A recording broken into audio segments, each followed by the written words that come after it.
Hello বন্ধুরা, আসসালামু আলাইকুম। আজকে আমি নিয়ে আসলাম মসুর ডাল রেসিপি। আমি পেঁয়াজ কুচি, ধনিয়া পাতা, একটা কাঁচা লঙ্কা, তো রসুন, গোলমরিচ, দুটা তেজপাতা, দুটা ডিম, সব কিছু আমি আগে থেকে রেডি করে করে নিয়েছিলাম। তো এখানে মসুর ডালগুলো আমি নিয়ে নিয়েছি। তো আমি ভালো করে ধুবো। এখন তো আমার পেঁয়াজ কুচি আর দুটো তেজপাতার সাহায্যেই আমি এই রেসিপিটা আপনাদের করে দেখাবো। একবার মনোযোগ দিয়ে আপনারা দেখেন, কেটে কেটে দেখেন না, একবার দেখে এইভাবে ঘরের বাসার মধ্যে বানিয়ে খাবেন, একদম হাত চেটে চেটে খাবেন।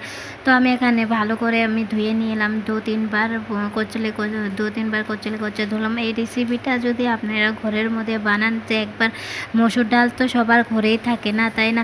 তো আমি এখানে একটা কড়াই তেল আগে থেকে তেল ছিল, আমি সর্ষের তেল দিলাম। এখানে সর্ষের তেল দেওয়ার পরে ডিমটা ছেড়ে দিলাম। একটা ডিম আমার ছেলে খাইয়ে দিল, তো কোনো ব্যাপার না। ডিমটা তো রসুনটা ফার্স্টে দিলাম, তো একটু কাঁচা লঙ্কা, পেঁয়াজ কুচি, সব কিছু আমি যা আগে থেকে দিয়েছিলাম। ওতে ধনিয়া পাতা বাদে, ধনিয়া পাতাটা আমি পরে দিব। এখানে লবণ দিলাম, হলদি দিলাম, লঙ্কা দিয়ে দিলাম, হলদি, জিরা, ওর মিট মশলা, তো আমি মিক্স মশলাটাও দিয়ে দিলাম। এখানে দেওয়ার পরে একটু নাড়াচাড়া করার পরে একটু হালকা হালকা লাল লাল হবে। এখানে আমি মসুর ডালটাও দিয়ে দিলাম।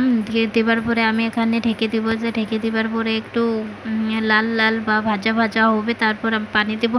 এখন আমি ঢেকে দিব। ঢাকার পরে আমি এখানে ঢেকে দিব। তো আমি ভালো করে ঢেকে দিলাম, চুলার রাসটা অনেক কম করে দিলাম। তো এক জায়গায় হয়ে গেল। আমি এখন পানি দিব। পানি দেওয়ার পরে যে অল্প পানি দেবো, আপনারা বেশি পানি দিয়েন না যে এক কড়াই পানি দিবেন। আমি অল্প পরিমাণ যা লাগে, যা যতটুকু সম্ভব তাই অতটুকুই সম্ভব দিয়ে দিছি। আমি আবারও ঢেকে দেখলাম, এখন ওই যে সিদ্ধক্ষণে থকবক থকবক করছে।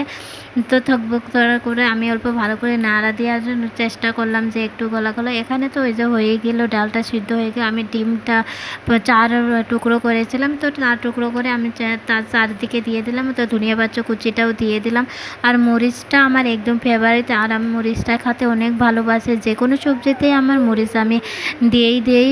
আর গোটাল মরিচ আমি ভাতের মধ্যে খেতে অনেক ভালোবাসি।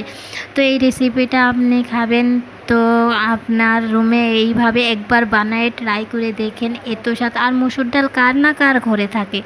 দেখুন কালারটাও অনেক সুন্দর হয়ে আসলো, আর ডাল ভর্তাটাও অনেক সুন্দর। একদম সিম্পল চটপট খাওয়া, একদম সিম্পলভাবে, হাতে সময় না থাকলে এইভাবে আপনারা ঘরের মধ্যে ফটাফট করে বানায় খেতে পারেন। তো আমি আল্লাহ হাফেজ, খুদা হাফেজ, আসসালামু আলাইকুম।